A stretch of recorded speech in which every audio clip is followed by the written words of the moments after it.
This is Lady Boulay, and I hope you're having a marvelous day. Thank you for your support. Thank you for subscribing to the channel. Thank you for your thumbs up, for your comments, and thank you for sharing the videos. Thank you for all you do to support the channel. Today I want to discuss something that's very sobering and sad, and it is how Kobe Bryant's remains were treated in the aftermath of the helicopter crash that he was in January of 2020. And I'm entitling this video, Kobe Bryant, They Never Knew You. Kobe Bryant's widow, Vanessa Bryant, is suing Los Angeles County and other defendants over allegations that the Los Angeles Sheriff's deputies and the Los Angeles County Fire Department captains took and shared graphic pictures of the January 2020 helicopter crash that killed 9 people, including Kobe Bryant and his daughter, Gianna. I'm going to admit that I was not a fan of Kobe Bryant or his wife. I did not like the way that he treated his mother, and so for that reason, it didn't matter to me how great of a basketball player he was or how beautiful his wife was. I was not fans of this couple. But the horror of what happened to him was just earth-shattering, and my heart went out to his mother, his father, all of his family. And though I am not a fan of Vanessa Bryant, I do believe that what she is doing is honorable in that she is holding the Los Angeles Sheriff's Department and the Fire Department accountable for how they disrespected the crash scene of her husband, her child, and their friends. From the time Vanessa Bryant met Kobe Bryant when she was a teenager, about 18, I think, 17 or 18, she had lived a charmed life of glamour, of riches, probably everything that she could have wanted materially. She had a charmed life, but it all came crashing down literally on that January morning, and everything that she knew, her whole world, was turned upside down. The whole country was in shock after hearing about that, because it was just something that doesn't happen. It's just horrific. So she has to have suffered behind that, and it has shown in her face and her demeanor. So she has a legitimate claim, and what she is saying is that the Los Angeles Sheriff's Department treated that crash site like it was a sideshow, taking pictures, sharing pictures. What has been revealed is that those bodies were dismembered. Those bodies were so dismembered that the only way they could identify Kobe Bryant was by his skin tone and the tattoos on his arm. And when she testified about how they were flashing those pictures around, it reminded me of what's been written about the slavery days when they would hang a black person. And sometimes it would be more than one, sometimes be 4 or 5 of them. And it would be a comedy show. They would be standing around laughing and talking and eating peanuts, and the children would be running around playing. They would be like a carnival. They were at a carnival. Are you coming to the hanging? That would be the word, You going to the hanging? It's like, are you going to the dance? Are you going to the concert? Are you going to the hanging? It's going to be a big hanging next Friday. Yeah, come on. Everybody's going to be there. So Kobe Bryant's remains were treated with no more respect than if he had been a runaway slave, because they never knew him. Kobe Bryant, they never knew you as a human being. Now, according to the Los Angeles County Sheriff's Department, these pictures are not distributed over the internet, and the family members of the victims of the crash have never seen the pictures. It's not clear how Vanessa came to know about those pictures. It was not stated, but somebody told her about those pictures and about them showing them around to different people. But despite what they were saying, they were passing those pictures around because a bartender had seen them and testified that they were just body parts. So those pictures were widely distributed to the point that the Los Angeles County Sheriff Department had to clamp down on those pictures and make an agency-wide attempt to contain those pictures to keep them from getting out in the public. And I would wager that probably some of them have gotten out in the public, because if a bartender saw them, somebody else saw them too. It seems like these pictures were being shown as a source of entertainment, sort of like how these teenage boys pass around inappropriate pictures. They know it's wrong, but they do it anyway because it's, well, entertaining. And I'm not even sure what the mental illness is for people who like to do this. But this is what happened to Kobe Bryant. So I still say, Kobe Bryant, they never knew you as a human being, because if he had been a white celebrity of the status that he was, they would have treated his remains with dignity and respect. That is my honest opinion. And if a white celebrity had died tragically like that, and his remains had been treated as a spectacle or a sideshow, there would be an outcry from the white public like none we have ever seen before, and quite rightly so. Kobe Bryant was a bona fide basketball superstar.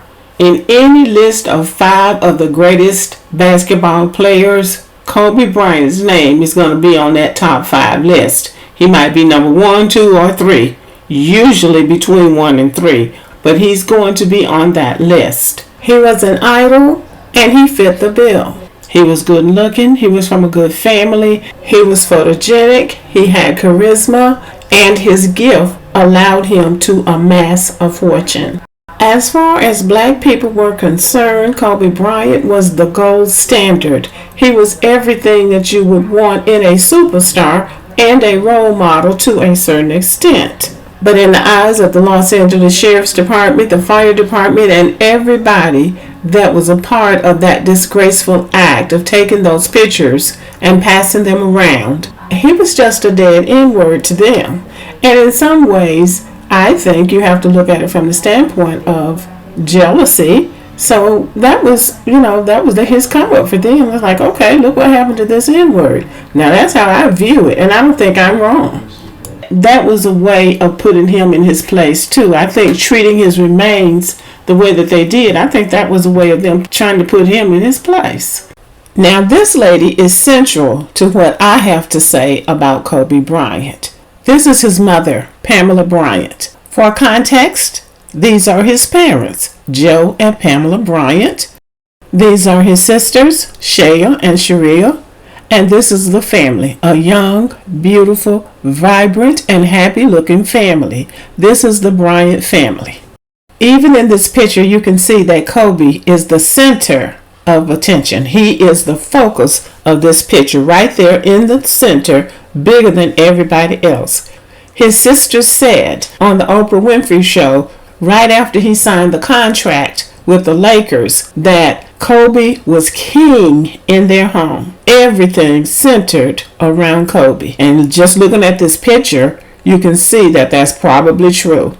He was brought up in a privileged middle to upper class home provided by Joe and Pamela Bryant. He went to good schools. He had an international experience because his father played professional basketball and played in Italy. So that gave him even more of a global experience. All of that was due to his father and his mother. And the reason I'm bringing this up is because they seem to be a close, happy, and congenial family. Before Vanessa Urbieta, I'm sure I didn't pronounce that right. Sometimes they call her Lane, but I think her actual maiden name is Urbieta. Before she came on the scene, they seemed to be a happy family. Kobe Bryant was beloved and doted on by his family, and I don't think there's any question about that. And I don't think there's any question that he felt the same way about them. Now, the issue is that the mother and father, at a point, have to weigh in on what they think about choices that their children are making. Now, apparently, everybody can do this but black parents. Kobe Bryant was very young when he got involved with Vanessa. I don't know the truth and nothing but the truth concerning this, but I do know what has been written. And his mother had some questions about him getting involved so young with somebody that he did not know from another culture and another ethnicity. This was her son. He was at the beginning of what she knew could be a very illustrious career, and she wanted him to be wise in the decisions that he made, both with his emotions and with his money. Now, that's what I've gathered from what I've read. He went ahead and married this woman against the advice of his parents, and they did not attend the wedding. It's not clear whether or not they were invited or if they just decided not to go. But he went on with the wedding. He married the woman he wanted to marry. Now, when you marry against your parents' will, and he married without a prenup, so at the later point when he wanted to get divorced, he discovered that it was cheaper to keep her, because now she's gonna take half of everything you worked for. As it turned out, she took everything. I believe that Kobe Bryant's parents raised him to be a gentleman, a cut above the rest, and I believe he received it that way. And though his parents raised him in privilege and gave him the best that they had to offer, they are Americans, and they knew the pitfalls that he could face in this society. I think that because he became such a star so young, made so much money, and had so much access to people, to power, to anything that he wanted, I don't believe that he fully understood the society that he lived in. And I don't think that he knew the pitfalls that could befall a black man. He certainly didn't seem to experience that in his lifetime. So he went on about his life, building a family, living that glamorous Hollywood life, and just being Kobe. But it appears that he did not repair his relationship with his parents. And then came that dreadful day. I won't even try to speak on the grief that these parents must have felt when they walked into that memorial service. I'm not going to even say anything about the fact that they were not allowed to speak over their son, that they had a bunch of miscellaneous people speaking over their son, people who probably didn't know him or like him that well. I'm not going to even begin to speak on any of that. I'm just going to say that the grief on this family's face says it all. So after all of the noise and the hoopla has died down, the cameras are gone, and people have moved on to something else. Now they have, in the stillness of their own hearts, their king. They have their king back. Kobe Bryant's ending was a tragedy on several levels. It was a tragedy for him that he did not reconcile with his family based on reports. It was a tragedy for his wife and children because they will have to go on without him. But it's also a tragedy for his parents and for his sisters and everybody that truly cared for him. It was truly a tragedy. Now, as for the Los Angeles County Sheriff's Department, in the true scheme of things, those people really don't count. It is understandable that Vanessa Bryant would want to preserve her husband's dignity in death. But when you're dealing with people who can't see beyond skin color to honor another person's dignity even in death, that tells you that you're dealing with people with very low character.